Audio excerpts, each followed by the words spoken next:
Okay, Assalamualaikum warahmatullahi wabarakatuh.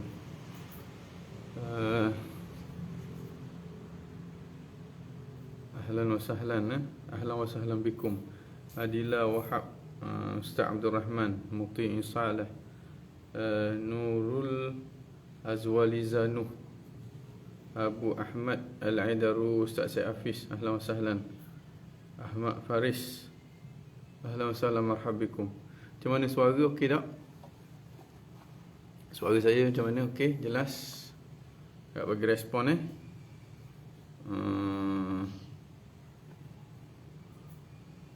Waalaikumsalam Ustaz, Alhamdulillah. Alhamdulillah jelas. Muhammad Najib, ahlan wa sahlan. Okey, kalau boleh bagi tahu mana antum berada. Jelas Ustaz, Alhamdulillah. Fatin Najihah, Adilah Wahab, jelas. Okey, jelas doktor. Ustaz Abdul Rahman, Ustaz Hafizi is watching, ahlan wa sahlan, marhabika. Okey. Okey, kemudian yang masuk awal ni harap share-share dulu Share-share dulu supaya manfaat tu menjadi semakin luas. Gombadak, alhamdulillah. Gombadak okey. Syahrul Ifwat is watching. Ahlan wa sahlan wa marhaban. Okey. Kita mulalah. Kita mula majlis kita dengan membaca Ummul Kitab Al-Fatihah. A'udzubillahi minasyaitonirrajim. Bismillahirrahmanirrahim. Alhamdulillahirabbil alamin.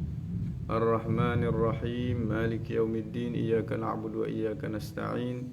Ihdinas siratal mustaqim. Siratal ladzina an'amta 'alaihim ghairil maghdubi 'alaihim waladdallin. Amin amin amin ya rabbal alamin. Bismillahirrahmanirrahim. Alhamdulillahirabbil alamin. Nahmaduhu wa nasta'inuhu wa nastahdihi wa nastaghfiruh. Wa na'udzu billahi min shururi anfusina wa min sayyiati a'malina. Man yahdihillahu fala mudilla lahu wa man yudlil fala hadiya lahu. Subhanaka la ilma lana illa ma 'allamtana innaka antas samiul alim wa tub 'alaina innaka antat tawwabur rahim. Qala rabbi shrah li sadri wa yassir li amri wahlul 'uqdatam min lisani yafqahu qawli. Rabbi zidna ilma warzuqna fahma. Allahumma iftah 'alaina futuhal 'arifin warzuqna fahman nabiyyin. Bijahi khatamil anbiya wal mursalin. Rabbi yassir wa la tu'assir. Rabbi yassir wa la tu'assir. Fa inna taysira al-'asir 'alayka yasir. Amma ba'd. Nawayna ta'alluma wa ta'lim wa tadhakkur wa tadhkir wa naf'a wal intifa' wal ifadata wal istifada wal hatha 'ala tamassuk bi kitabillah wa sunnati rasulih wa du'a ila al-huda wa dalalata 'ala al-khair ibtigha' wajhillah mardatihi wa thawabi subhanahu wa ta'ala. Okay, Assalamualaikum warahmatullahi ta'ala wabarakatuh. Alhamdulillah, syukur kehadrat Allah Subhanahu wa ta'ala. Hari ini sekali lagi kita diberi kesempatan untuk bersama-sama dalam majlis ilmu, majlis pembacaan kitab Al-Aqaid Ad-Durriyah Syarah Matan As-Sanusiyah yang disusun oleh Al-Ustazul Kamil Muhammad Al-Hashimi rahimahullahu ta'ala wa nafa'ana bihi bi'ulumihi. Amin ya rabbal alamin. Dan kita menggunakan naskah yang ditahqiq dan dita'liq oleh Ustaz Mahdi Muhammad Ustaz Mahdi Muhammad. Ini yang naskah Arab. Dan boleh juga kita guna naskah Melayu, Anwarul Bahiyah ala Aqaid Durriyah Syarah Matan As-Sanusiyah. Juga diterjemahkan oleh Ustaz Mahdi bersama dengan tim Tafaqquh Fiddin. Ini dia, kita boleh juga Okey, kalau yang naskah Arab itu kita dah sampai ke kita dah sampai ke halaman yang ke 46 tau. Halaman 46 kalau saya tak salah lah, kalau saya tak salah dah. Perenggan yang kedua tu, wal iradah tata'allaqu bil mumkin. Manakala yang terjemahan pula Anwarul Bahiyah, kita sampai kepada halaman yang ke 67 67 sampai ke halaman yang 47. Dekat sifat iradah pula bertakluk dengan mungkin 67. Tak dengan mungkin rasanya betul dah tu rasanya. Ke ada salah? Kalau ada salah agak bagi komen lah. Saya pun dah nak tengok. Dah nak tengok semula apa yang kita berhenti kat mana minggu lepas, tapi rasa-rasanya situ dah rasa-rasanya. Okey, ahlan wa sahlan Said Abu Bakar. Ahlan Irfan Ibrahim, Maimunah Ahmad. Assalamualaikum Ustaz. Alhamdulillah. Johor jelas, alhamdulillah, jauh daripada Johor. Nawawi Nawai, Amirul Haikal, Ramzi, Muhammad Syahmi, Orange Juice. Orange Juice. Orange Juice. Agak-agak bukan nama betul Orange Juice ni. Agak-agaknya nama gelaran je lah Hafiz Ali Makhdum, Ustaz Hafiz Ali Makhdum Al-Mashhuri hadir. Barakallahu fikum. Norma Atikah Nawang is watching. Ahlan. Nur Afikah Alam. Ahlan. Norma Atikah Awang. Baik. Kita mula dah Qala al-muallif rahimahullahu ta'ala wa nafa'ana bihi wa bi'ulumihi fid darain amin ya rabbal alamin. Jadi sebelum pada ni kita bincang tentang sifat kudrat.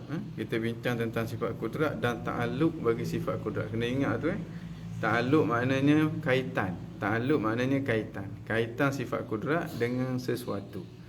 Kaitan sifat kudrat dengan sesuatu. Sesuatu itu adalah mungkinat. Dan perkaitan sifat kudrat dengan mungkinat dari sudut mana? Dari sudut mengada dan meniadakan. Mengada dan meniadakan. Kuasa. Kuasa apa? Kuasa mengadakan. Mengadakan apa? Mengadakan al-mungkinat.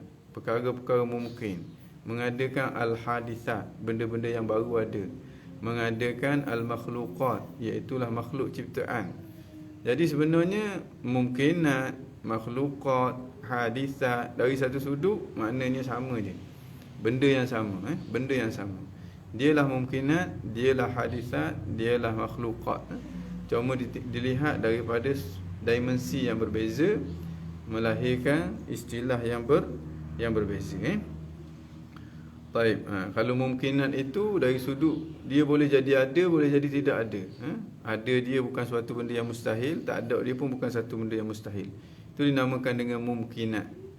Dari sudut dia diadakan, asalnya tak ada kemudian ada, dinamakan dengan al-hadithat. Dinamakan dengan makhluqat sebab dia dicipta oleh Allah Subhanahu Wa Taala. Dinamakan dengan kainat sebab dia ada. Asal dia tidak ada. Okey. Jadi al-qudrat, kuasa, dia bertakluk kepada mungkinat sahaja. Dari sudut mana? Ataupun kita kata jenis ta'alluq kudrat itu apa dia? Jenis ta'alluq kudrat iaitulah at-ta'thir. At-ta'thir dengan makna memberi kesan. Memberi kesan maksud dia mengadakan sesuatu daripada tak ada menjadi ada, ataupun meniadakan sesuatu daripada ada menjadi tak ada. At-ta'thir maknanya berubah. Ada perubahan. Tak ada, ada. Ada, tak ada. Atau orang panggil ta'thir. Itu yang kita maksudkan dengan mengadakan dan meniadakan. Mengadakan dan meniadakan itulah dia ta'alluq bagi kudrat. Kudrat dia berkait dengan mungkinat. Dia berkait dengan mungkinat. Jenis kaitan dia apa? Jenis kaitan dia ta'thir. Apa dia? Mengadakan dan meniadakan. Macam mana hakikat kudrat Allah Subhanahu Wa Taala? Tak mungkin untuk kita nak faham.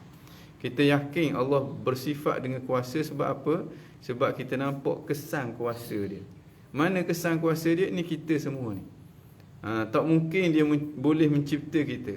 Tak mungkin dia boleh mengadakan kita dengan satu kewujudan yang amat unik ini kalau dia tidak berkuasa untuk nak mengadakan kita. Itu yang keyakinan kita, sehingga kita kata wajib adanya satu sifat namanya kuasa di sisi Allah Subhanahu Wa Taala. Dan keyakinan wajib adanya satu sifat di sisi Allah Subhanahu Wa Taala itulah keyakinan yang kita warisi secara zaman berzaman, semenjak daripada zaman salaf hingga ke zaman kita sekarang. Okey. Jadi ta'alluq kudrat ini dia ada dua jenis secara umumnya. Satunya dilihat dari segi kemampuan. Makna daripada azali lagi dah Allah mampu untuk mengadakan dan meniadakan. Mengada dan meniadakan atau orang panggil ta'alluq kudrat. Ta'alluq bagi kudrat mengada dan meniada. Makna kaitan kudrat Allah Subhanahu Wa Taala dengan makhluk tu boleh dilihat daripada dua sudut. Satunya dari sudut dia ni bersifat dengan kuasa itu. Maknanya dia tak buat lagi tapi dia bersifat dengan kuasa.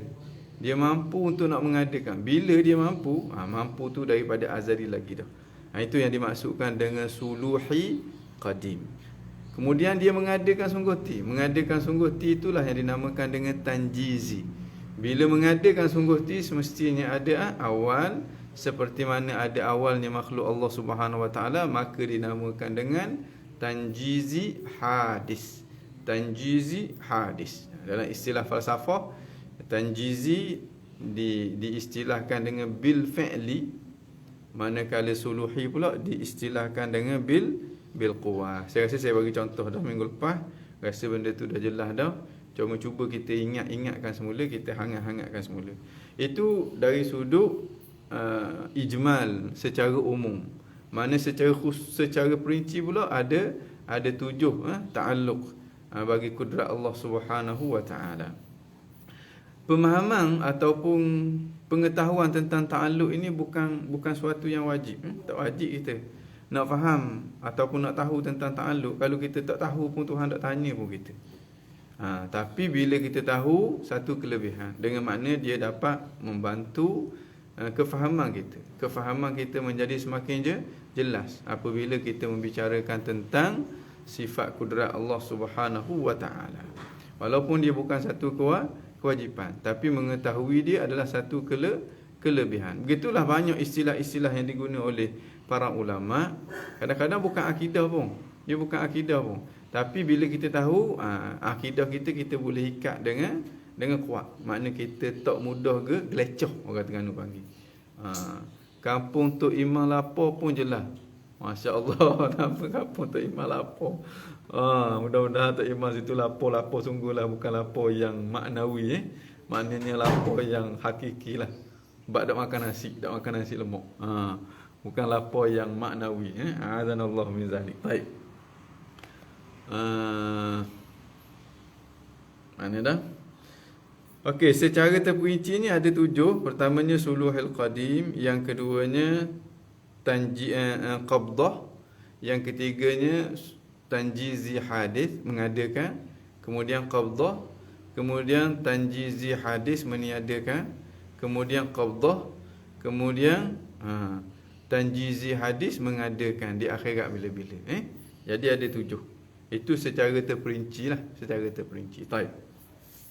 Dengan makna dalam semua keadaan kita tak terlepas daripada kudrat Allah Subhanahu Wa Taala. Ini yang dimaksudkan oleh para ulama, sekecil-kecil benda, sebesar-besar benda, dah ada ataupun belum ada, semuanya tidak terlepas daripada kudrat Allah Subhanahu Wa Taala.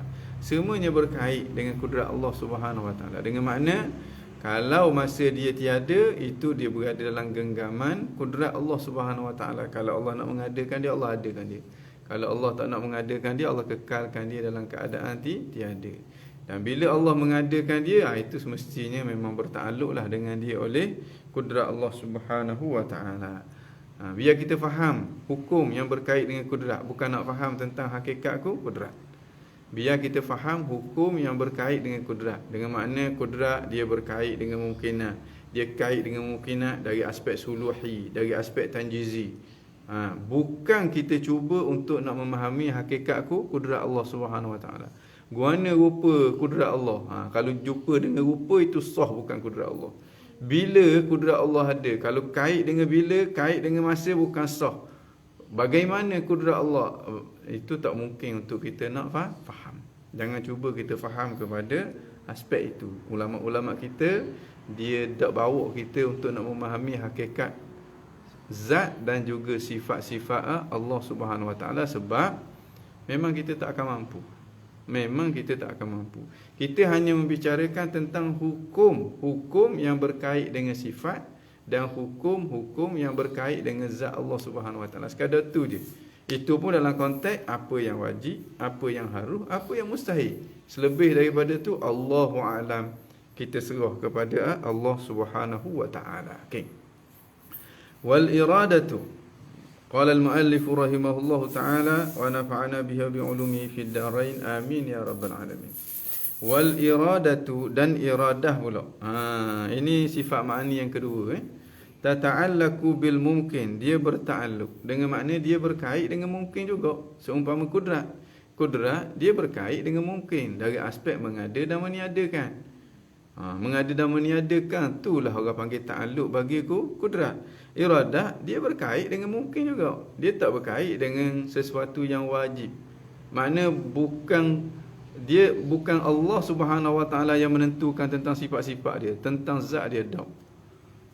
Dan Allah tak pernah menentukan sesuatu benda yang mustahil, sebab mustahil itu tak akan ada sama sekali. Makna ketentuan Allah hanyalah berlaku kepada sesuatu yang mungkin. Kita kata kalau gitu terbatas. Terbatas apa? Mungkin itu tidak terbatas. Mungkin itu dia punya perincian, dia lembek kita nak sebut. Nak sebut pasir saja dah. Pasir A, pasir B, pasir C, pasir D. Butir-butir, setiap butir pasir tu lembek dah situ nak sebut. Maknanya ketentuan Allah Subhanahu Wa Taala tidak terbatas. Sebagaimana tidak terbatasnya apa yang ditentukan oleh Allah Subhanahu Wa Taala. Di akhirat bila-bila ahli syurga ada sama. Bila ada sama tu tiap-tiap apa yang ada tu telah ditentukan oleh Allah. Allah lah yang tentunya. Yang kekal abadi. Makna ta'alluq, irada Allah Subhanahu Wa Taala tidak berkesudahan. Ta'alluq irada Allah Subhanahu Wa Taala tidak berkesudahan, dan sifat irada Allah Subhanahu Wa Taala juga tidak berkesudahan. Tidak berkesudahan. Dah guana Allahu a'lam. Cengang otak kita untuk nak faham. Wal iradatu tata'allaqu bil mumkini ta'alluqa takhsis, dan irada itu dia berta'alluq dengan mungkin, ta'alluq yang jenis takhsis. Takhsis dengan makna menentukan. Kehendak menentukan. Satu sifat bila dia ada sifat yang mana kita boleh faham ada sifat itu dengan adanya ketentuan. Allah Subhanahu Wa Taala yang menentukan segala-galanya. Maksudnya apa? Maksudnya ada pada sifat Allah satu sifat yang namanya kehendak ataupun namanya penentu. Guana hakikat sifat itu Allahu a'lam. Tapi ada ke tak? Ada. Sebab apa? Sebab Allah Subhanahu Wa Taala lah yang menentu akan segala-galanya. Menentu itu namanya ta'alluq bagi sifat iradah. Kita kena beza. Kena nampak beza antara sifat dengan ta'alluq dia. Antara sifat dengan ta'alluq dia. Okey. Fa yukhassisullahu biha fil azal. Maka Allah mentakhsiskan dengannya dengan sifat iradah itu. Fil azal, pada azali lagi, al-mumkina akan mungkin. Allah mentakhsiskan akan mungkin dengan sifat iradah dia daripada azali lagi. Dengan makna setiap satu mungkin yang ada ini telah ditetapkan oleh Allah Subhanahu Wa Taala mengenai dia, dan penetapan itu telah berlaku daripada azali lagi. Makna azali tanpa ada awal lah. Dah guana Allahu a'lam. Allahu a'lam. Bi ba'dhi ma yajuzu, Allah menentukan mungkin itu dengan sesetengah ma yajuzu alaihi, apa-apa yang harus ke atasnya, ke atas mungkin. Allah menentukan apa-apa yang harus ke atas mungkin. Apa dia? Pertamanya, ada 6 perkara ni. 6 perkara secara umum. Orang kata 6 perkara yang al-mutaqabilat, yang saling berlawanan. Berlawanan ada 2 perkara, tiba-tiba boleh ni, menunjukkan ditentukan yang ini. Pertamanya ada dengan tak ada. Ada dengan tak ada, kategori yang pertama. Yang ini ada kerana dia ditentukan ada oleh Allah. Yang ini tak ada kerana dia ditentukan tak ada oleh Allah Subhanahu Wa Taala. Siapakah yang menentukan ada sesuatu? Allah. Dan sesuatu itu adalah mungkin lah tu. Ini perkara-perkara yang harus bagi mungkin. Yang pertamanya ada dengan tak ada. Ada dia ditentukan oleh Allah, tak ada dia pun ditentukan oleh Allah Subhanahu Wa Taala. Anak saya tak, cucu saya tak ada masa ni, tak ada lagi. Akan datang tak tahulah. Tak ada lagi. Sekarang ini dia ditentukan oleh Allah Subhanahu Wa Taala, dia tak ada. Ka'an yukhassis Allah. Satu yang pertama. Yang keduanya, kita kata tempat dia. Bila mungkin dia kait dengan tempat. Makna bila dia mungkin dia kait dengan tempat. Bertempatnya dia menunjukkan ada yang menentukan. Di mana dia? Makna kalau kita kata Allah juga bertempat, timbul persoalan siapakah yang menentukan tempat bagi Allah? Dan adakah Allah Subhanahu Wa Taala itu juga adalah sesuatu yang masuk dalam kategori al-mumkinat? Sebab yang bertempat, yang terkena kepada dia ketentuan, semestinya dia adalah mumkinat. Tempat dia di mana? Makna ada di Terengganu ke? Dia dilahirkan di mana? Dilahirkan di Terengganu ataupun dilahirkan di Kuala Lumpur, dilahirkan di Afrika Selatan. Saya sekarang saya lahir di Terengganu. Siapa yang menentukan itu tak lain tak bukan ialah Allah Subhanahu Wa Taala. Dan Terengganunya di sini, di Malaysia, bukan di Afrika. Siapakah yang menentukan tempat Terengganu di Malaysia? Tak lain tak bukan ialah Allah Subhanahu Wa Taala. Okey. Yang ketiganya pula masa dia. Ini perkara-perkara yang harus bagi mungkin, masa dia. Bila dia beranak? Timbul persoalan, sebab apa dia beranak masa ni? Dia tak beranak zaman hang tuah dulu. Sebab itu semuanya ditentukan oleh Allah Subhanahu Wa Taala. Sebab apa hang tuah beranak zaman hang tuah? Hang tuah tak beranak zaman ni. Sedangkan hang tuah tu sebelum dia ada boleh jadi belaka. Boleh jadi dia lahir zaman hang tuah, boleh dia jadi lahir zaman hang jebak, boleh jadi saya dikurung ke 21, boleh belaka. Tiba-tiba dia lahir pada kurung tu. Siapa yang mengurus benda tu, yang mentadbir benda tu, yang menentu benda tu, tak lain tak bukan ialah Allah. Makna bila kita melihat ketentuan demi ketentuan ni ada pada al-mumkinat, kita yakinlah bahawa Allah Subhanahu Wa Taala bersifat satu sifat yang namanya iradah. Dan apa yang kita nampak itu sebenarnya itulah yang dijelaskan dalam Al-Quran. Fa'alun lima yurid. Allah buat apa yang dia nak. Masya Allahu kan wa ma lam yasha'. Nabi kata apa yang Tuhan nak dia akan buat. Wa ma lam yasha' lam yakun. Apa yang Masya Allahu kan, apa yang Tuhan nak akan adalah benda tu. Nak tu makna apa yang Tuhan tentu benda tu ada. Kemudian Tuhan mengadakan dia. Wa ma lam yasha' lam yakun. Benda yang Tuhan tak nak dia tak akan berlaku. Imam Syafi'i kata, "Masyi'takan illam asya'." Apa yang kamu nak berlaku benda tu. Illam asya' sekalipun aku tak nak. Wa ma syi'tu, apa yang aku nak, illam tasya', kalau engkau tak nak, lam yakun, tidak akan berlaku. Bila disebut dalam Al-Quran, maka wajib kita kena i'tiqad. Kalau tak disebut dalam Al-Quran, dia hanyalah satu hakikat. Yang mana kalau kita engkau, orang panggil orang bodoh lah. Dia mengingkari akan hakikat. Sesuatu hakikat bila disebut dalam Al-Quran, maka wajib kita kena i'tiqad. Kalau kita tak i'tiqad, jadikan kafir. A'adhanallahu min zalik.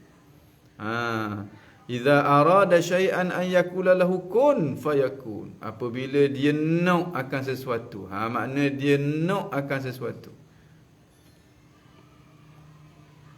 An yakula lahu kun fayakun. Dia kata jadi, maka jadilah. Dia akan buat, maka terjadilah seperti mana yang dia nak. Ini ayat-ayat yang secara putus, secara qat'i menunjukkan Allah bersifat dengan iradah. Kerana itu wajib kita kena i'tiqad Allah bersifat dengan iradah. Selain daripada kita nampak kesan ketentuan Allah pada makhluk dia, Allah juga bagi tahu dalam Al-Quran, Nabi juga bagi tahu dalam hadis-hadisnya. Jadi hakikat ini wajib kita kena percaya. Dan itulah yang difahami oleh para sahabat dulu, difahami oleh generasi berikutnya, sehinggalah kepada zaman kita sekarang. Yang ketiga tentang masa dia. Yang keempat tentang sifat dia. Sifat dia ke mana? Hitam ke putih? Saya boleh jadi putih, boleh jadi hitam, boleh jadi uduh, boleh jadi comel. Tapi saya hitam sekarang ni. Siapa yang tentukan? Nak kata saya? Tak. Nak kata mak ayah saya? Tak. Tak lain tak bukan ialah Allah Subhanahu Wa Taala. Allah yang menentukan segala-galanya. Sifat accident kita kata. Accident, kereta daripada Kuala Berang, paksa lagi lori daripada Perlis. Accidentnya di Kota Baru. Siapa yang nak benda tu? Bukan orang. Allah. Nampak tak? Ketentuan masa tu, ketentuan tempat. Mana boleh accident situ? Pada tempat lain banyak lagi. Dah mana accident situ? Mana kalau dia tolak, hot ni tolak 5 minit, awal sikit je dah jadi. Tapi dah, dia bila Tuhan tentu dia akan belakang kena situ. Bila kita nampak itu, kita renung sikit, kita tafakur, kita akan nampak dengan jelas bahawa apa yang ada di sekeliling kita ini tak lekang daripada ketentuan. Secara jelas menunjukkan bahawa Allah Subhanahu Wa Taala itu bersifat dengan satu sifat yang namanya iradah. Okey. Kemudiannya lepas pada masa dah pula, sifat dah pula. Gemuk, kuru, hitam, putih itu sifat. Yang ke limanya arah. Yang satu benda duduk di belah kanan, satu benda yang lain belah kiri, belah depan, belah belakang, belah atas. Mana langit berada di bawah, di atas bumi, bumi berada di bawah langit. Ini semuanya adalah ketentuan dari sudut arah. Benda yang berarah, benda yang bertempat, benda yang bermasa, ini semuanya adalah mungkinat. Ini semuanya adalah mungkinat. Benda yang boleh jadi ada, boleh jadi tak ada, ini semuanya adalah mungkinat. Ini semuanya tak lekang daripada ketentuan. Menunjukkan bahawa pencipta dialah yang maha menentu akan segala-galanya. Yang akhir sekalinya maqadir saiz 3 kaki, 4 kaki, 15 kilo berat dia. Ini adalah ketentuan. Siapa yang menentu? Allah Subhanahu Wa Taala. Jadi situ kita boleh yakin bahawa Allah benar sungguh bersifat dengan iradah. Di situ kita boleh nampak betul sungguh apa yang dibawa oleh Ahlus Sunnah wal Jamaah bahawa Allah Subhanahu Wa Taala itu bersifat dengan iradah. Maknanya kalau kita boleh nampak gitu, bererti kita ada dalil dah tu. Kita boleh nampak gitu, bererti kita sampai ke tahap makrifat dah tu. Tapi dinamakan dengan makrifat yang ammah, bukan makrifat yang khassah. Makrifat yang ammah ni, itulah makrifat yang wajib kita kena hasilkan dalam kehidupan kita.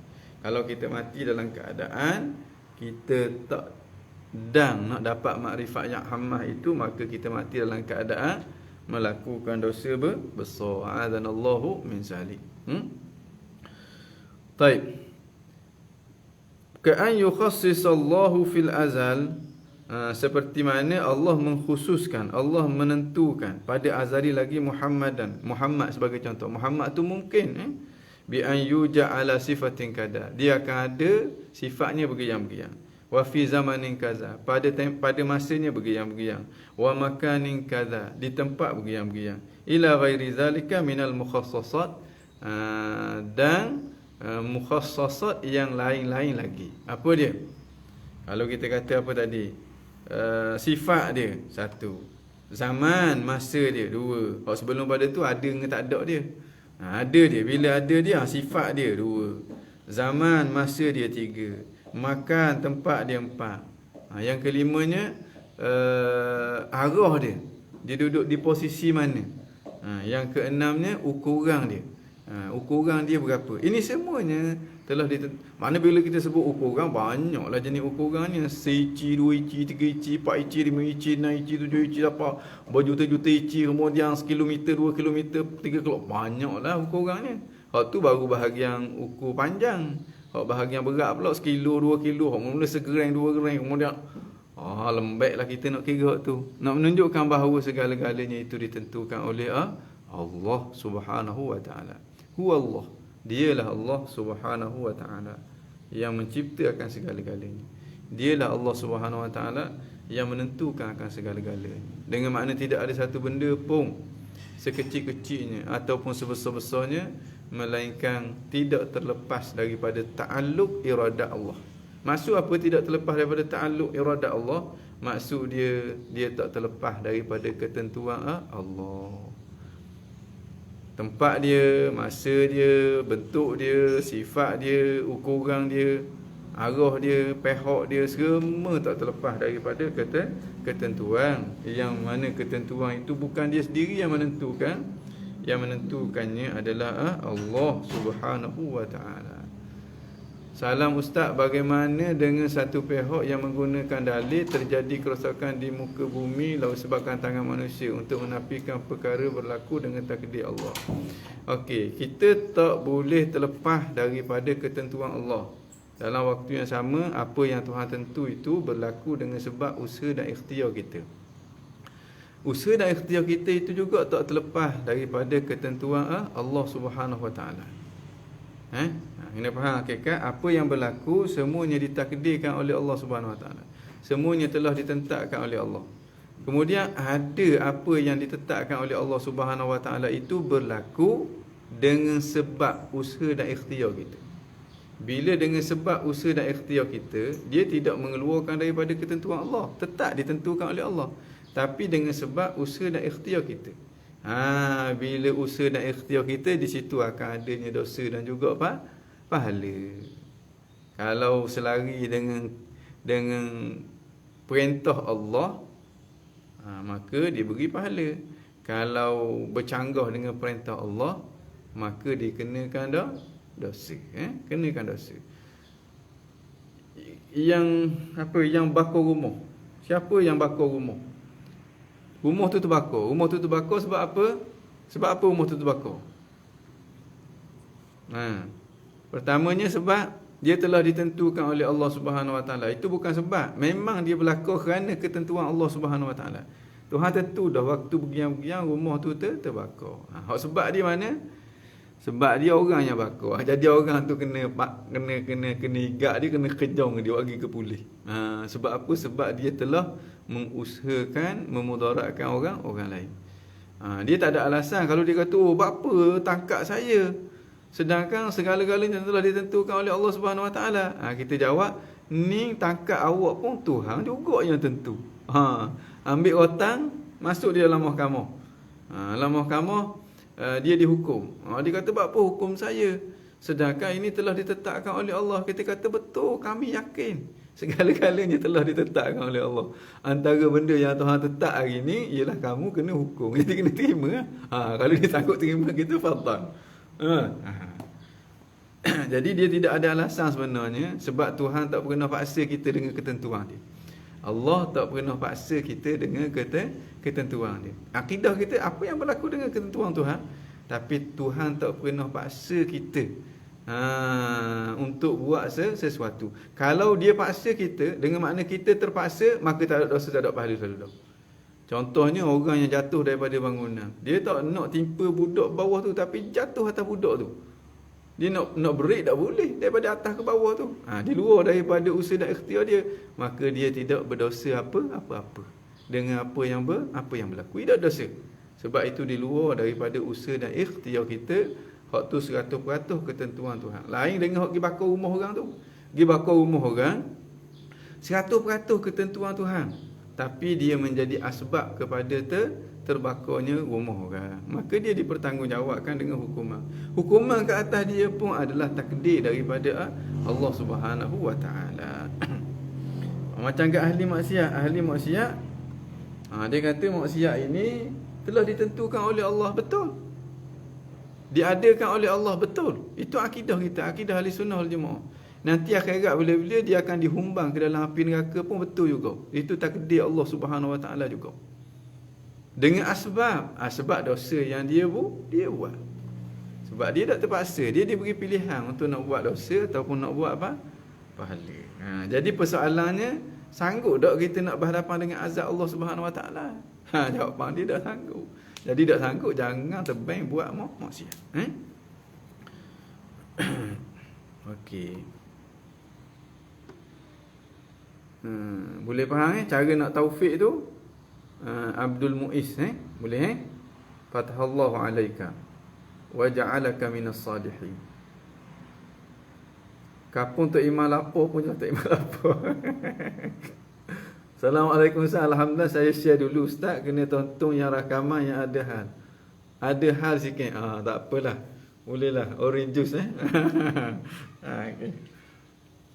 Kita terus Baik. Wa bihadza takhsis, dan dengan ketentuan ini yajib an yakuna hadzal mumkin, wajib akan ada mungkin itu ala ma khassasahu Allah Taala bihi bi iradatihi, sebagaimana yang telah ditentukan oleh Allah Subhanahu wa taala padanya dengan iradatnya itu. Makna mungkin tu akan berlaku sifat dia, tempat dia, masa dia, ukuran dia, pihak dia, posisi dia tak lari walaupun sikit daripada apa yang telah ditentukan oleh Allah Subhanahu wa taala dari azali lagi dah. Dia fa'alun lima yurid, dia buat sungguh ti apa yang dia nak, dan bila dia buat tak lari walaupun sehun daripada apa yang dia nak. Huwallah, dialah Allah Subhanahu wa taala. Biar kita belajar ni kita rasa runyung hati kita dengan Allah. Bahaya kalau gitu. Antara benda hak dia kabur kita, hak dia nak apa? Dia nak azabkan ahli-ahli maksiat dalam neraka. Biar runyuk tengok. Dia main fa'alul lima yurid, bila dia buat tak ada orang boleh betal. Bila dia nak buat benda tu dia pasti akan buat. Bila dia buat tak ada orang yang boleh betal, tak ada orang yang boleh mempengaruhi dia. Benda yang dia nak pasti akan berlaku. Antara yang dia nak humbangkan orang yang maksiat ke dalam neraka dia. Dia nak letak ahli ibadat ke dalam syurga dia. Kita dia beri pilihan. Nak pilih hak mana? Hak sedap ke hak sakit? Orang cerdik dia akan pilih hak sedap. Dia akan jauhkan diri dia seberapa yang dia mampu dengan hak sakit. Walaupun dia terpaksa bersakit-sakit sikit dahulu. Tok Paluh dalam nazam fikir dia kata, dengan susah yang sedikit kamu dapat, akan senang lama kamu di akhirat. Dengan susah sikit ketika melaksanakan perintah Allah. Sikit je susah kita dalam mana? Dak susah mana? Nanti kita akan dapat senang lama di akhirat. Tuhan tidak mengukiri janji baik dia. Sebab apa kita pilih janji buruk dia sehingga kita tinggalkan janji baik dia. Taib. Fa idza jaa zaman masalan, apabila datang masa yang telah ditetapkan itu, allazi ta'allaqat iradatullah taala, yang bertaalluqlah, yang berkaitlah iradat Allah Subhanahu wa taala bi ijadi Muhammadin fihi, untuk mengadakan Muhammad padanya sebagai contoh. Aujadahu subhanahu wa ta'ala fi, maka Allah akan mengadakan Muhammad padanya pada waktu itu. Satu hum pun tak lagi. Maknanya kalau Tuhan kata dia beranak pukul 3.30 12 saat, 3.30 12 saat tu baiklah dia. Jangan duk tengok kepada alam semesta. Tuhan tentu dah bahawa dia akan mati pukul 5.30 hari Rabu. 5.30 masuk je lekuk gitu, dia tetap akan mati. Tuhan tetap dah tepat dia mati di mana, keadaan dia mati ke mana, sakit dia duduk di tahap mana, sikit pun tak lari daripada ketentuan Allah Subhanahu wa taala. Diriwayatkan, ada satu riwayat, diriwayatkan zaman dulu, zaman Nabi Allah Sulaiman alaihi salam. Bila saya sebut diriwayatkan kena faham, tu orang panggil sirah tamri, untuk dijadikan pengajaran. Jadi bukan untuk jadi akidah ni. Diriwayatkan bahawa pada zaman Nabi Allah Sulaiman alaihi salam, Nabi Sulaiman dia buat jamuan. Bila buat jamuan, dia panggil antara yang hadir dalam majlis dia malaikat yang ada akang lah, tapi meraihkan majlis Nabi Allah Sulaiman. Antara malaikat yang hadir ni malakul maut. Ada seorang tu dia tengok, ada seorang duk tengok ke dia. Masa dia makan, orang ni duk tengok ke dia. Masa dia minum, orang ni tengok dia. Dia kata apa benda mainan orang ni. Daripada tadi dah habis-habis duk tengok ke aku ni, nak kata buat salah, dah buat salah. Tanya Nabi Allah Sulaiman, tanya siapa dia gok tetamu ni, seram aku tengok dia ni. Nabi Sulaiman kata kalau nak kenal itulah dia malakul maut. Dia bila dengar malakul maut tu ketah lalu nak bahasa sungguh malakul maut tengok ke aku. Cari penyakit lah aku ni, nak mati dah ni bersengah ni. Akhir sekali dia pun kata, ya Nabi Allah, boleh tak Tuhan tolong hantar hamba ke satu tempat yang jauh sangat-sangat daripada sini. Mana atau ke sebuah pulau yang memang orang tak boleh pergi sana. Nabi Sulaiman kata nak sungguh. Nabi Sulaiman pun arah kepada angin supaya hantar orang ni. Hantar orang ni ke pulau yang dia nak tu. Jauh sungguh lah. Dia tujuan dia nak lari daripada kematian, nak lari daripada malakul maut. Malakul maut duk tengok dia tadi tu, Mungkin lah, mungkin. Macam mana orang ni boleh duduk sini? Sedangkan sedangkan dia nak ambil nyawa dia kat lagi dalam seminit je lagi. Nak ambil nyawa di satu pulau yang jauh mana di sini. Ya ke tak dia ni? Maknanya ya ke tak ya ke, yang penting laksanakan perintah Tuhan, malakul maut pun pergi sana, sedang molek sampai sana, hak ni pun sampai. Ini ketentuan Allah Subhanahu Wa Taala. Sebabnya usaha dan ikhtiar dia. Tapi itu telah ditentukan oleh Allah Subhanahu Wa Taala. Guana-guana pun usaha dan ikhtiar kita, yang menentukan itu adalah Allah. Usaha dan ikhtiar kita tu hanyalah asbab membenarkan apa yang ditentukan oleh Allah Subhanahu Wa Taala. Jadi pastikan usaha dan ikhtiar kita tu usaha dan ikhtiar yang tidak bercanggah dengan perintah Allah Subhanahu Wa Taala. Salam Ustaz. Okey. Bagaimana dengan satu pihak yang menggunakan dalil super je tadi ada dah. Yang kedua, salam Ustaz, adakah sempurna beriman kepada qada dan qadar hanya sekadar percaya dan anggap kajian selebihnya mengenai qada dan qadar kita anggap saja sebagai mutasyabihat? Okey. Makna kajian tentang qada dan qadar kalau melibatkan hukum qada dan qadar tu, makna segala-galanya telah ditentukan oleh Allah, dalilnya begiang. Hak tu disuruh. Hak yang masalahnya kita nak faham tentang hakikat qada dan qadar Allah Subhanahu Wa Taala tu. Hak tu tak mampu untuk kita nak cuba faham. Itu rahsia Allah Subhanahu Wa Taala. Jadi hak tu kalau kita tebang pergi, akhir sekali berlakulah seperti mana yang berlaku. Wujudnya golongan yang tak percaya kepada qada dan qadar, wujudnya golongan yang tak yakin ada usaha dan ikhtiar pada manusia. Pertamanya wujud golongan qadariyah, yang keduanya wujud golongan jabariyah. Kerana apa? Kerana dia ta'ammuq, dia cuba nak faham tentang hakikat qada dan qadar Allah Subhanahu Wa Taala. Okey, betul Ustaz, kita ikhtiar dan berusaha, selebihnya serah kepada Allah. Hak tu betul. Memang betul tu. Kita usaha dan ikhtiar dalam ruang kemampuan kita, selebihnya serah kepada Allah. Sebab kita tak mampu nak menentukan. Kita hanya berusaha saja. Yang menentukan Allah Subhanahu Wa Taala. Ramai mana orang yang makan ubat nak suruh jadi sihat tapi tak sihat. Ramai mana pula orang tak makan ubat pun sihat, gemuk moteng dia. Ramai mana orang yang nak mati lambat mati cepat. Ramai mana orang nak mati lelah terjun daripada bangunan nak bunuh diri, tak mati patah riak je. Jadi ini semuanya adalah ketentuan Allah Subhanahu Wa Taala. Jadi jangan tebang kita, bebankan diri kita dengan sesuatu yang menjadi kerja Allah Subhanahu Wa Taala. Kita sibukkan diri kita dengan kerja kita. Kerja kita benda kita laksanakan perintah Allah. Seberapa yang kita mampu. Assalamualaikum Ustaz. Dalam ilmu Ustaz, bagaimana untuk mencapai makrifatullah secara mendalam? Lagi selain belajar sifat 20 tu Okey, pertamanya kita kata makrifat yang ammah hukumnya fardu ain. Cara nak dapat dia perbahasan secara akademik, secara ilmiah yang dibahas dalam kitab-kitab akidah. Kemudian bagaimana kita nak mempertikatkan dengan kita belajar sifat 20 tu, kita akan ada keyakinan. Ada keyakinan Tuhan tu ada, Tuhan tak sama dengan kita, Tuhan tu Maha berkuasa. Ada yakin, dan keyakinan kita tu bukan berasaskan kepada ikut-ikutan. Memang kita yakin sungguh. Ini orang panggil tahap ilmul yaqin.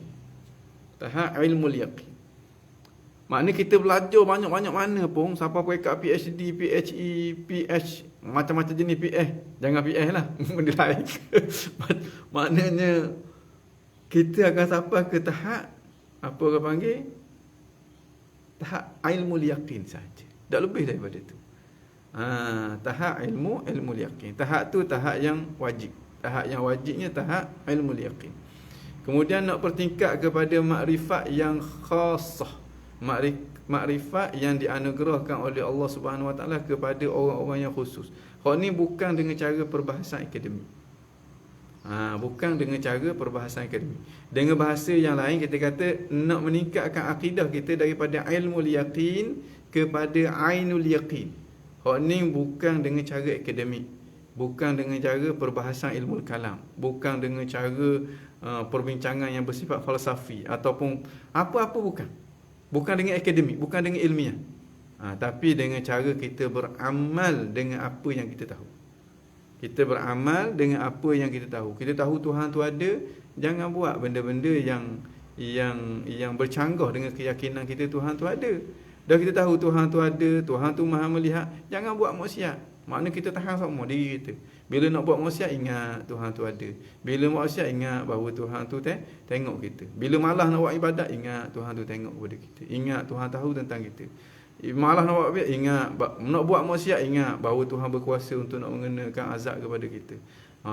Maknanya, jangan buat sesuatu yang bercanggah dengan apa yang kita tak tahu sama sekali. Dengan erti kata yang lain, kita melazimi diri kita dengan takwa. Takwa. Bila takwa, nak takwa hak sungguh ti, kena bersistematik. Kita nak laksana sungguh-sungguh perintah Allah supaya pelaksanaan kita tu ada nilai di sisi Allah. Mesti kena sistematik, kena ada orang yang melatih kita. Kena ada orang yang melatih kita. Bila ada orang yang melatih kita dan kita buat sungguh-sungguh, kita amal sungguh-sungguh ilmu yang kita ada itu, maka di situ akan dipertingkatkan oleh Allah Subhanahu Wa Taala daripada ilmul yaqin kepada ainul yaqin. Daripada kita yakin bahawa Tuhan tu ada, sekarang bukan sahaja yakin, kita dah mula rasa bahawa Allah Subhanahu Wa Taala tu ada. Begitulah peningkatan berikutnya.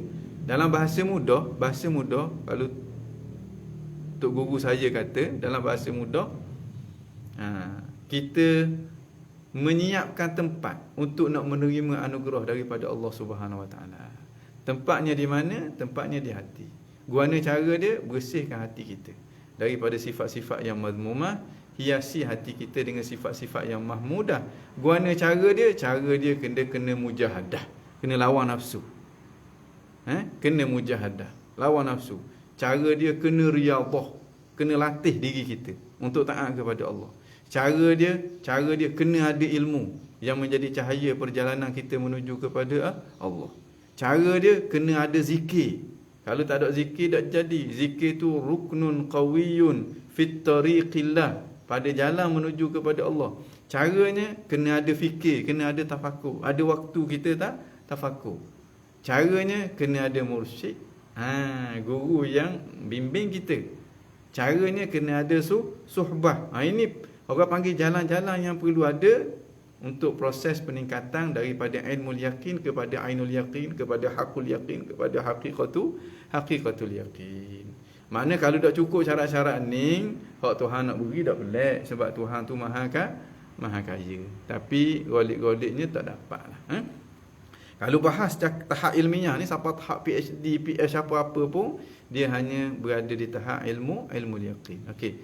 Ketika saya umur 20 tahun dah tu. Okey. Assalamualaikum Ustaz.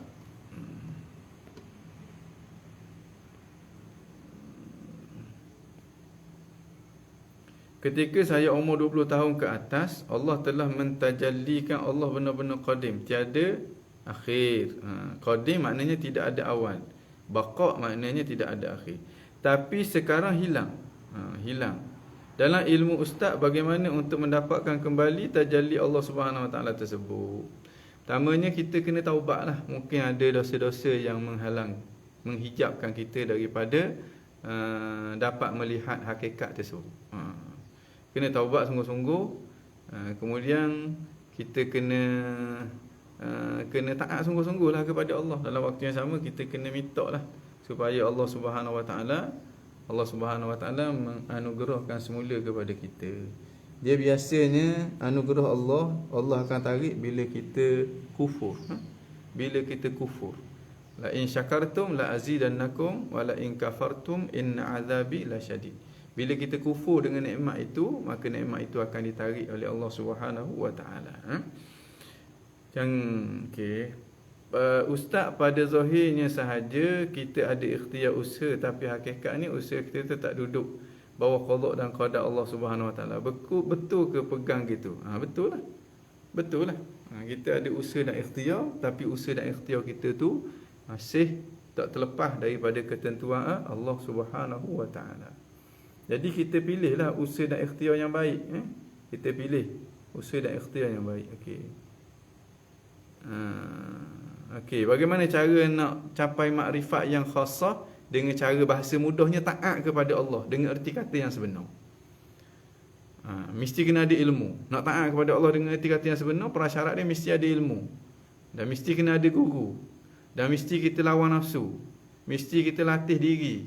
Mesti kita banyakkan zikir. Mesti kita banyakkan fikir. Itu prasyarat orang panggil jalan-jalan yang menyampaikan kita kepada makrifatullah. Mana kalau kena dengan jalan dia, para ulama kata man sara ala ad-darbi wasal. Sesiapa yang jalan atas jalan ni dia pasti akan sampai. Tapi kena jalan dia lah. Okey. Sebelum 20 tahun Ustaz. Sebelum 20 tahun. Apa dia sebelum 20 tahun tu? Latifah Ramli, syukran Ustaz, sama-sama. Abdul Rahman Sakar is watching. Ahlan wa sahlan. No Lukman, ahlan wa sahlan. Baik. Boleh faham Okey. Wa fil makan allazi khassasa lahu wa ghairu zalik, dan pada tempat yang telah dikhususkan, yang telah ditentukan untuknya dan selain daripada itu. 6 perkara tadi tu. 6 perkara tadi benda. Pertamanya ada ataupun tak ada. Kemudiannya sifat dia. Hitam, putih, kuning, biru, hijau, merah. Baik, jahat, kufur, iman. Itu sifat dia. Yang ketiganya, tempat dia di mana. Yang keempatnya, masa dia bila. Yang kelimanya, posisi dia di mana. Yang keenamnya, ukuran dia berapa. Tu. Sekali lagi pertamanya ada ataupun tak ada dia. Bila ada, naik yang kedua pula. Di mana ada dia tu? Di mana ada dia tu? Ni orang panggil sifat pada mungkin ni. Kemudian bila ada dia? Kait dengan masa. Kemudian guana ada dia. Tu sifat dia. Hitam putih, comel handsome, comel buruk, huduh handsome, sifat dia. Guana dia tu sifat dia. Kemudian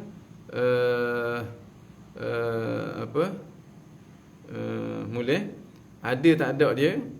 Yang keduanya, bila dia ada, bila. Kemudian di mana dia ada, tempat dia.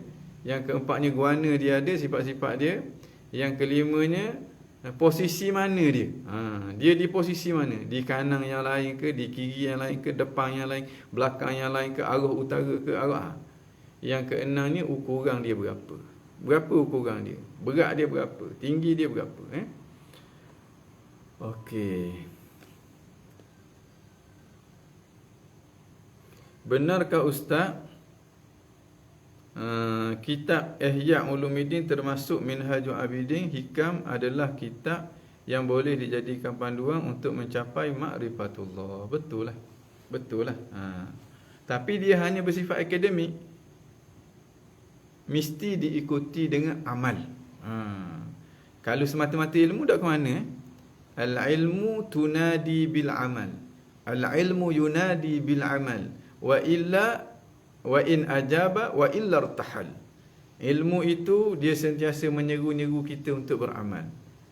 Fa in ajaba, kalau kita sahut seruan dia tu, maka kita beramal. Fa bihawa ni'mah, dia akan kekal dengan kita. Dia akan berubah daripada maklumat menjadi cahaya yang memandu kehidupan kita. Dan dia akan kekal dengan kita, insya-Allah. Wa illa, kalau tidak, kita tak beramal dengan dia, irtahal, dia akan pergi. Dengan makna dia tidak meninggalkan apa-apa manfaat pun untuk kita. Kalau ada pun, dia orang kata tidak menjadi sesuatu yang memberi manfaat kepada kita. Irtahal. Jadi al-ilmu bila amalin junun, Imam Ghazali kata. Ilmu tanpa amal itu gila. Wal amal bila ilmin la yakun, dan amal tanpa ilmu tu tak akan jadi sama sekali. Baik. Betul Ustaz, kita berusaha selebihnya.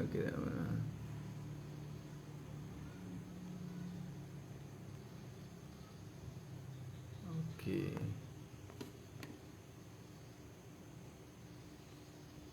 Darussalam, ahlan wa sahlan, marhab bikum. Ni lama ni dak tengok Ustaz Darussalam ni. Okey, walil iradati ta'alluqani aidan ala sahih. Dan bagi iradah ada dua ta'alluq juga ala sahih, mengikut pandangan yang sahih lah. Ada pandangan lain yang kata 3, ada yang kata 1. Tapi pandangan yang sahih jumhur ahli sunnah wal jamaah 2. Pertamanya suluhiyun qadimun, suluhi qadim. Wa huwa silahiyatuha fil azal litakhsis kulli mungkin bi ayyi amri min al umur. Iaitulah silahiyatuha. Makna dia boleh pada azali lagi litakhsis, untuk mentakhsiskan. Kita tak tengok sama ada dia takhsis dah ke ataupun belum lagi, tak tengok tu. Kita tengok dari sudut dia boleh mentakhsiskan. Dia boleh mentakhsiskan itu daripada azali lagi dah. Itu dinamakan dengan suluhi qadim. Suluhi tu kita kata boleh, qadim tu daripada azali lagi. Dengan makna dia boleh mentakhsiskan. Dia mentakhsiskan dari sudut dia boleh mentakhsiskan. Itu dah daripada azali lagi dah. Yang keduanya tanjiziyun qadim. Tanjizi maknanya tertunai. Makna dia tentu sungguh ti. Pertamanya tengok dari aspek silahiyah, na'am, yasluh an yukhassis. Dia boleh untuk nak mentakhsis. Kemudian tengok dari sudut tanjiziyah. Makna dia takhsis sungguh ti ke? Ya, dia takhsis sungguh ti dah daripada azali. Kalau kudrat dulu, dia mampu mengadakan, ya, dia mampu mengadakan daripada azali lagi dah. Dah dia mengadakan? Dah, dia tak mengadakan masa azali. Bila dia mengadakan semestinya hadis, semestinya bukan pada azali dah.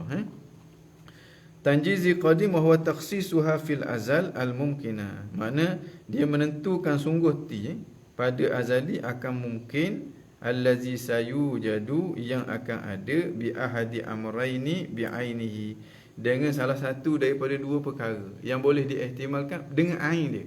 Dengan makna dia tentukan ada dengan tak ada. Ada dengan tak ada tu sama tu. Dia menentukan ada, maka ada dia.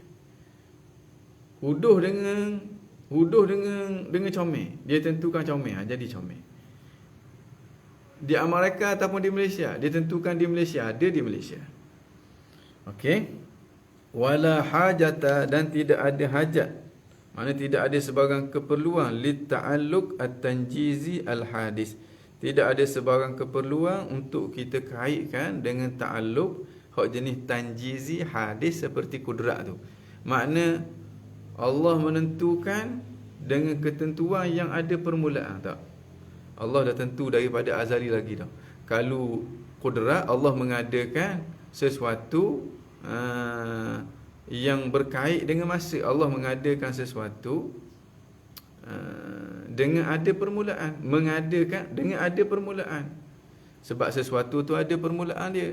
Tapi ketentuan Allah, dia tidak ada permulaan. Makna tidak ada hak jenis tanjizi yang hadis. Li'igna'i tanjizi al-qadim anhu, kerana telah terkayalah tanjizi qadim daripadanya, daripada tanjizi hadis. Dengan makna nak tentu apa lagi? Dia telah ditentukan pada azali dah. Nak tentu apa lagi? Wa in qala ba'dhum bi, sekalipun sebahagian daripada ulama ada kata gitu. Ada kata dia juga menentukan dengan ta'alluq jenis tanjizi hadis, tapi dengan kefahaman, bukan dengan kefahaman tanjizi hadis yang ada pada kudrat. Kalau tanjizi hadis pada kudrat tu makna apa? Maknanya Allah mengadakan sesuatu, dan mengadakan sesuatu tu ada permulaan dia. Hak ni Allah menentukan sesuatu, dan menentukan sesuatu tu tidak ada permulaan dia, daripada azali dah Tuhan tentu. Kemudian bagi ulama yang kata ada tanjizi hadis, Allah menentukan sesuatu dan ketentuan dia tu ada permulaan, bukan ketentuan Allah yang ada permulaan. Apa yang ditentukan oleh Allah Subhanahu Wa Taala itu ada permulaan. Itu yang dimaksudkan dengan tanjizi hadis. Ta'alluq bagi sifat iradah, bagi ulama yang kata sifat iradah itu juga berta'alluq dengan ta'alluq tanjizi hadis. Jadi waktu nantilah, kalau ada waktu kita akan bincang semula. Ada waktu kita akan bincang semula. Baik. Wa'lam, hendaklah kamu tahu. Allahumma ya muallima Daud alimni. Wahai Tuhan yang memberi pengetahuan kepada Nabi Allah Daud, bagilah pengetahuan kepada aku. Wa ya mufaqqih Sulaiman faqihni. Wahai Tuhan yang memberi kefahaman kepada Nabi Allah Sulaiman, bagilah kefahaman itu kepada aku. Maknanya bila para ulama sebut wa'lam, dia nak cover satu benda tu yang sepatutnya kita kena benam dalam pemikiran kita. Supaya kita dapat beza mana hak betul, mana hak salah. Wa'lam, hendaklah kamu tahu. Biar hati kita buka. Ya, aku nak tahu ni. Apa benda tu? Annal iradah, bahawa sungguhnya iradah, kehendak tu, wal amra, dan perintah, kehendak Allah dan perintah Allah, mutaghayyiran, dua benda yang berbeza. Munfakkani, dan dua benda yang terpisah, benda lain-lain. Inda ahli sunnah, di sisi ahli sunnah. Sekalipun di sisi al-Mu'tazilah, kehendak Tuhan dengan perintah Tuhan adalah sesuatu yang sama. Kalau kita nampak kehendak Tuhan, perintah Tuhan, benda yang sama, makna tanpa kita sedar, pemikiran kita dah diresapi oleh pemikiran Mu'tazilah. Ni kena ingat semua ni, bahawa iradat, kehendak dan perintah, dua benda yang berbeza di sisi ahli sunnah. Faqad yuridu syai'a, ada kalanya Tuhan menghendaki sesuatu. Kita nak tahu Tuhan nak ataupun Tuhan tak nak sesuatu, hak ni kita tengok sesuatu itu berlaku ataupun tak berlaku. Kalau dia berlaku, itu menunjukkan Tuhan nak. Dan ada benda yang berlaku Tuhan nak. Wa ya'mur bihi, dan Tuhan suruh dengannya. Tuhan perintah. Tuhan nak dan Tuhan perintah. Nak ditandai dengan berlaku. Perintah, hak ni kena tengok dalam Quran, tengok dalam hadis. Tuhan suruh ke tak? Ada kalanya dia bersama-sama. Benda tu Tuhan nak, dalam waktu yang sama benda tu Tuhan suruh. Ka imani Abi Bakar radhiyallahu anhu, seperti imannya Abu Bakar radhiyallahu taala anhu. Imannya Sayyidina Abu Bakar, dia dikehendaki oleh Allah. Kerana itu Sayyidina Abu Bakar beriman kepada Nabi. Dan dia perintah oleh Allah. Kerana itu dalam Quran Tuhan suruh semua manusia ni beriman kepada Nabi. Makna Tuhan suruh, dalam waktu yang sama Tuhan nak benda tu, dan benda tu berlaku. Maka berlakulah apa yang Tuhan suruh. Contoh dia imannya Sayyidina Abu Bakar. Wa qad ya'muru bihi, ada kalanya Tuhan suruh dengan sesuatu itu, wala yuriduhu, tapi Tuhan tak nak. Tuhan suruh tapi Tuhan tak nak.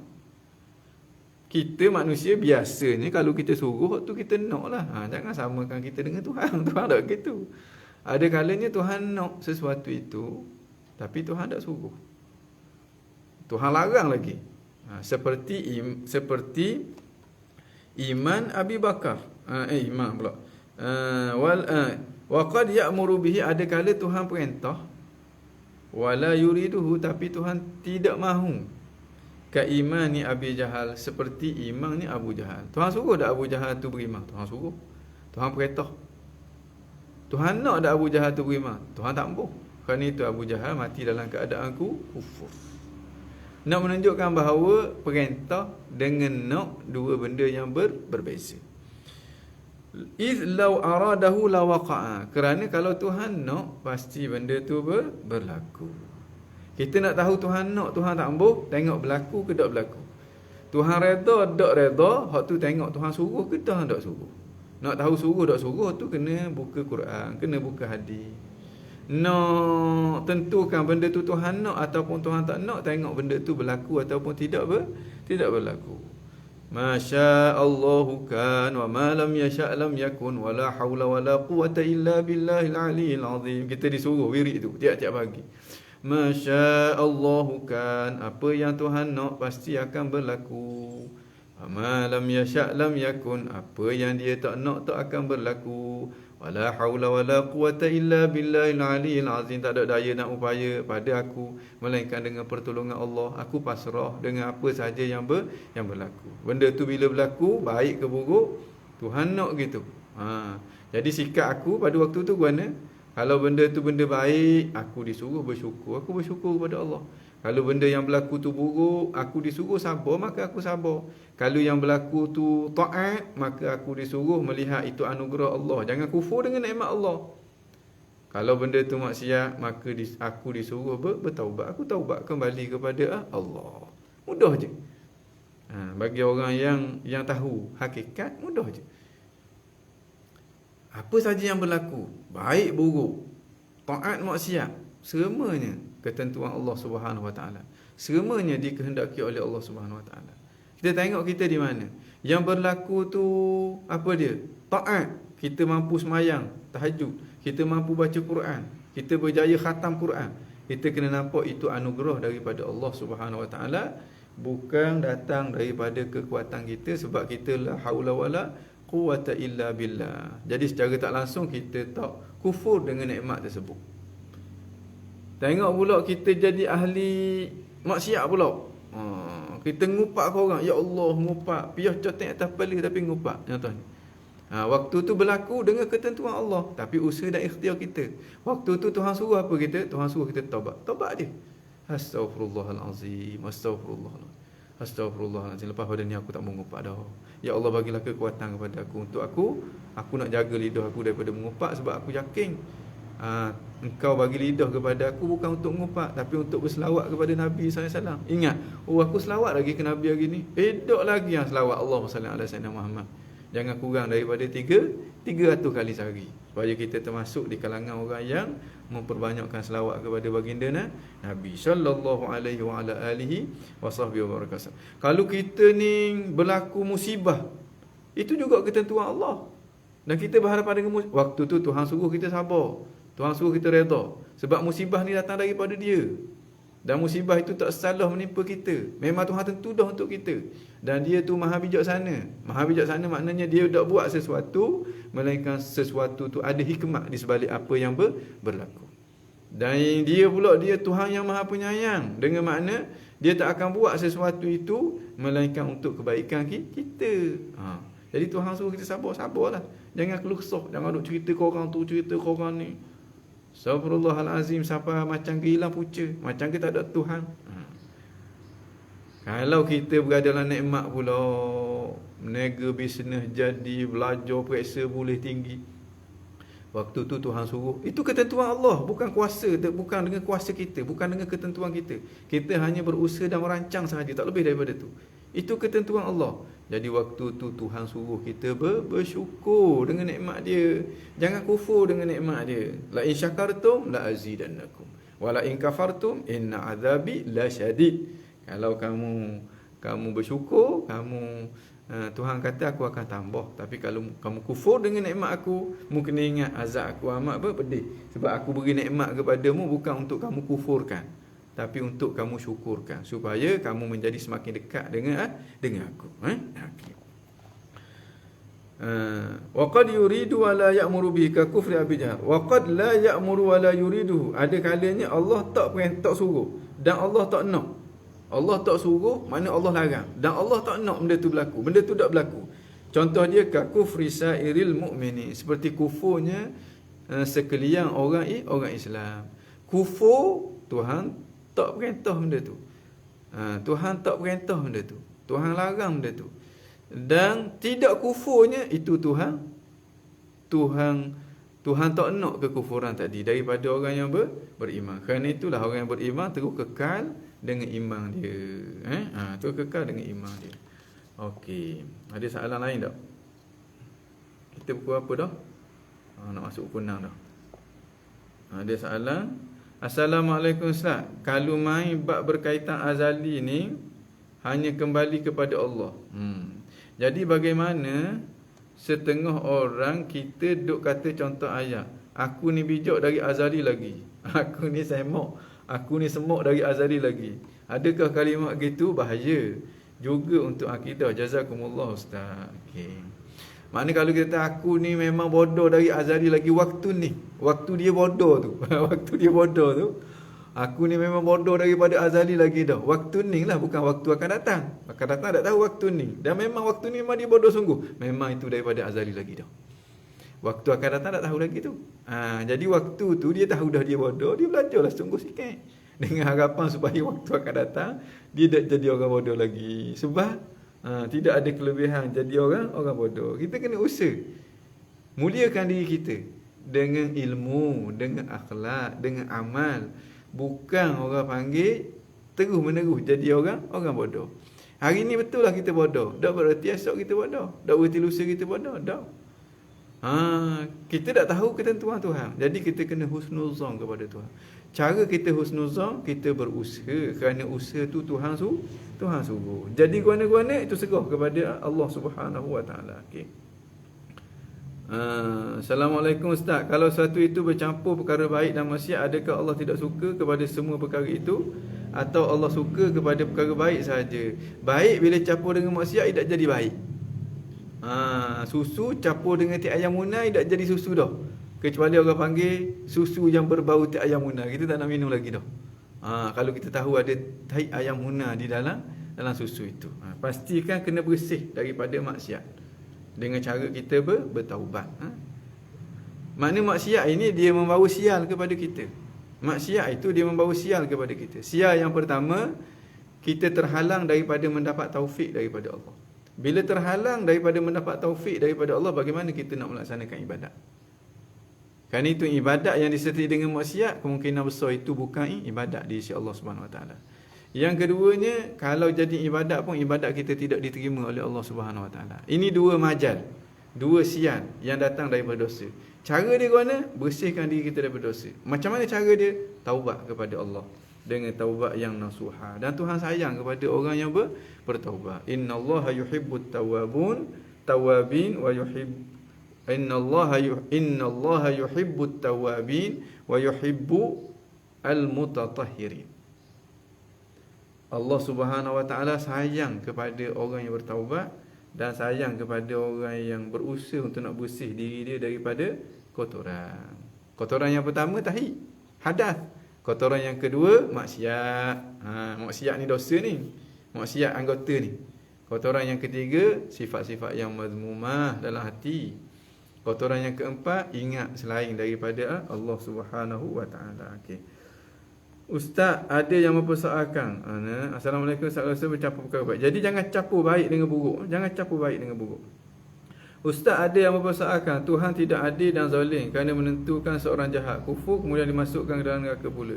Bagaimana nak jawab? Tuhan menentukan. Kita kena faham bahawa seseorang itu masuk syurga tidak digantung pada ketentuan Tuhan. Seseorang itu masuk neraka tidak digantung pada ketentuan Tuhan. Seseorang itu dihumbang ke dalam neraka digantung pada maksiat yang dia lakukan, pada maksiat yang dia usahakan. Ketentuan Tuhan menunjukkan kepada kebijaksanaan Allah Subhanahu Wa Taala. Dia tidak pernah mengongkong kita pun. Kita boleh bezakan antara baik dengan buruk. Sebab apa kita pilih buruk? Kita pilih buruk. Mana sabarlah kita jadi ahli neraka. Itu tak zalim, apa kita yang pilih. Lainlah dalam keadaan kita terpaksa. Kalau kita terpaksa, itu tak ada dosa, tak ada pahala.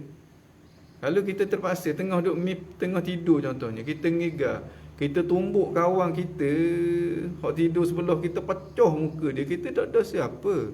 Sebab di luar daripada usaha dan ikhtiar kita, di luar daripada pilihan kita. Seseorang itu dihumbang ke dalam neraka kerana dosa yang dia buat.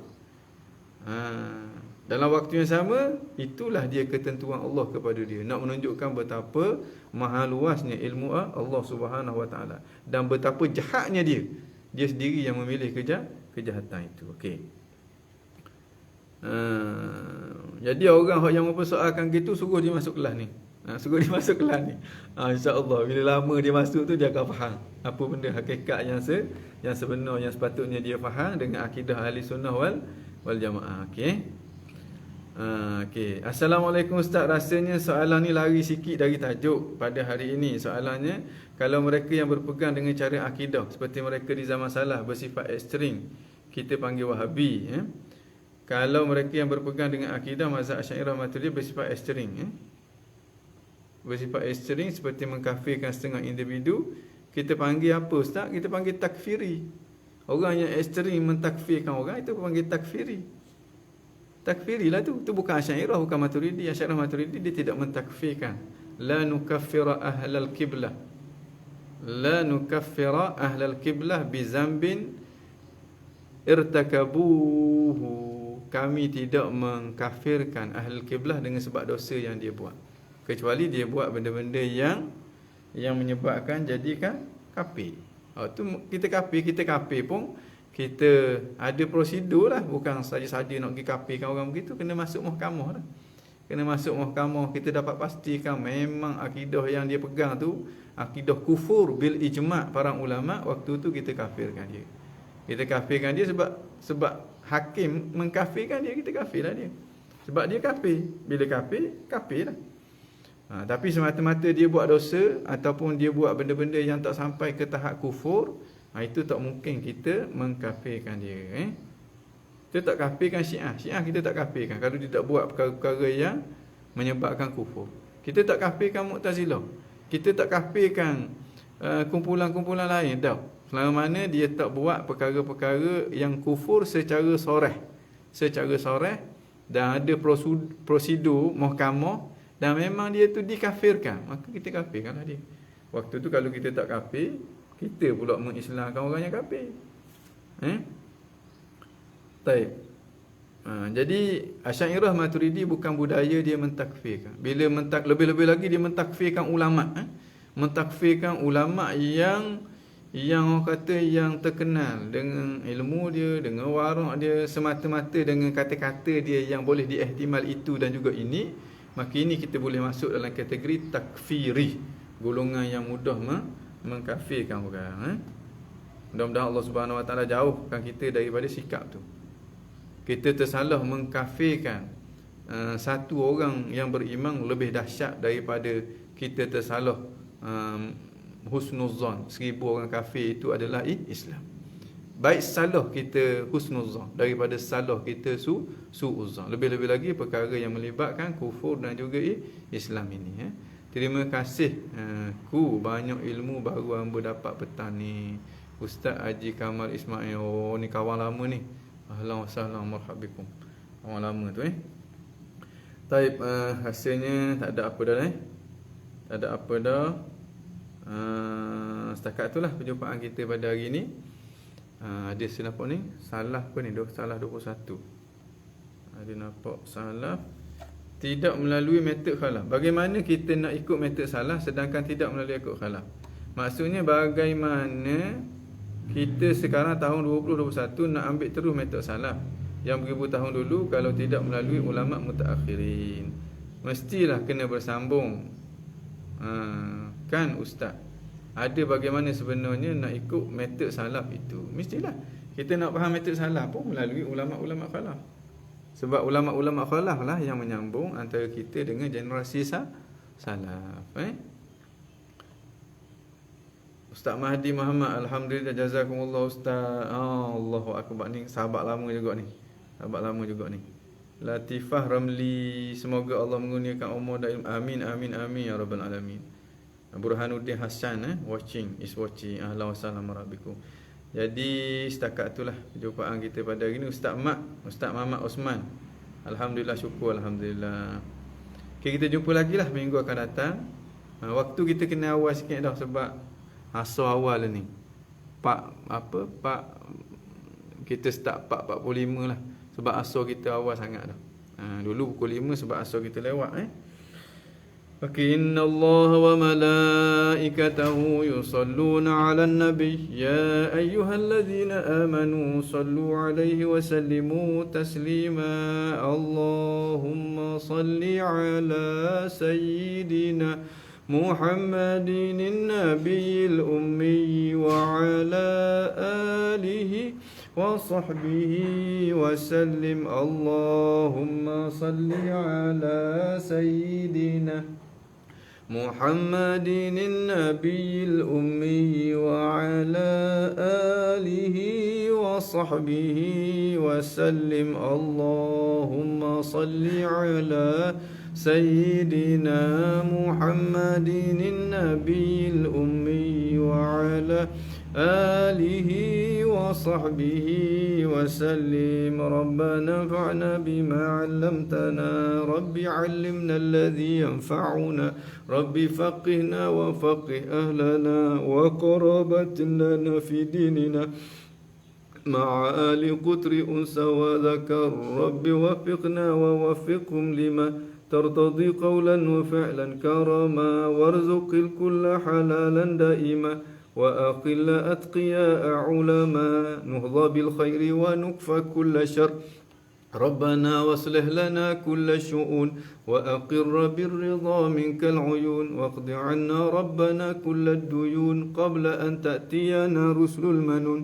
واغفر واستر أنت أكرم من ستر، وصلاة الله توشى المصطفى من إلى الحق دعانا والوفا، بكتاب فيه للناس شفاء، وعلى الآل الكرام الشرفاء، وعلى صحب المصابيح الغرار.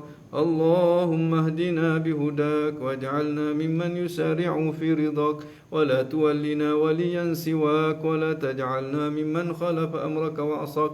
حسبنا الله ونعم الوكيل، ولا حول ولا قوة إلا بالله العلي العظيم. يا ربنا اعترفنا بأننا اقترفنا، وأننا أسرفنا على لظى أشرفنا، فتب علينا توبة تغسل لكل حوبة، واستر لنا العورات وآمن الروعات، واغفر لوالدينا ربي ومولودينا والآل والإخوان وسائر الخلان، وكل ذي محبة أو جيرة أو صحبة، والمسلمين أجمع آمين. ربي اسمع فضلا وجودا منا، لا باكتساب منا، بالمصطفى الرسول نحظى بكل سول، بالمصطفى الرسول نهضى بكل سول، بالمصطفى الرسول نهضى بكل سؤل. صلى وسلم ربي عليه عد الحب، وآله والصحب عداد طش السحب. فالحمد للإله في البدء والتناهي، سبحان ربك رب العزة عما يصفون، وسلام على المرسلين، والحمد لله رب العالمين. في كل لحظة أبدا عدد خلقه ورضا نفسه وزنة عرشه ومداد كلماته. تقبل الله منكم. Jadi setakat tu perjumpaan kita pada hari ini. Aqulu qawli hadza wa astaghfirullahal azim li wa lakum. Wassalamualaikum warahmatullahi wabarakatuh.